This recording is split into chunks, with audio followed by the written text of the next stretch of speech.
در این ویدیو قراره درباره ترسناکترین زندان دنیا بهتون بگم. دلفین سیاه، جهنم روی زمین. زندان دلفین سیاه یکی از امنیتی ترین و مخوف ترین زندانهای روسیه است که در قزاقستان واقع شده. خانه ابدی و خطرناک در روسیه. در آخر ویدیو دوتا از معروف ترین زندانیان این زندان و جرمشون رو گفتم. پس ویدیو رو لایک کنید تا بریم سراغ شروع ویدیو. این زندان که عمر اون به سال 1745 برمیگرده و نام خودش رو از مجسمه یک دلفین سیاه در ورودی خود گرفته که توسط بعضی از زندانی‌های همین زندان ساخته شده. این زندان قاتلین سریالی و متجاوزین به کودکان و تروریست ها و حتی آدمخوارها میشن. زندانیان این زندان محکوم به حبس ابدن و هیچکس تا به حال از این زندان فرار نکرده.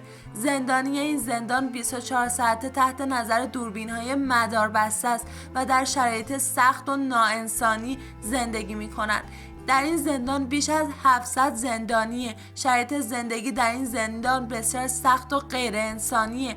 در این زندان یه سلوله که در 3 لایه طراحی شده. زندانیان حق خروج از سلول رو ندارن. زندانیان هیچ امکانات رفاهی ندارن. حتی به آب و غذا دسترسی کافی ندارن. زندانیان مجبورن با لباسهای کثیف بمونن. هیچ ارتباطی با خانواده و دوستان خود ندارن. حتی نمیتونن نامه بنویسن یا تلفن بزنن. زندانیان هیچ امیدی به آزادی یا تخفیف مجازات ندارن و تا آخر عمر خود در این زندان میمونن.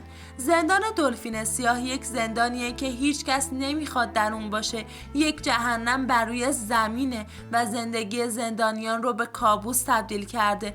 در این زندان حقوق بشر نادیده گرفته میشه. زندانیان رو به شکل غیر قابل تصوری شکنجه میکنن. تا اینجا که اومدیم ممنون میشم که ویدیو رو لایک کنید، کامنت بذارید و سابسکرایب کنید.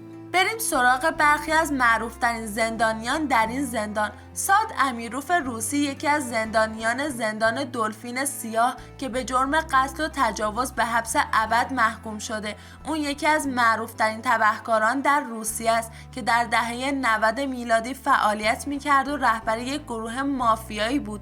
متهمه که بیش از 100 نفر رو به قتل رسونده و برخی از قربانیانش رو به قطعات کوچکتر تبدیل کرده و به سگاش داده. همچنین متهم به تجاوزه و در سال 2002 دستگیر شد و پس از محاکمه به زندان دلفین سیاه منتقل شد. یکی از خطرناکترین و بی‌رحم‌ترین زندانیان این زندان که برخی از زندانیان از اون میترسن. وادیم کروتوف این شخص یکی از گرداننده های فیلم های بزرگساله اما در حوزه کودکان بود.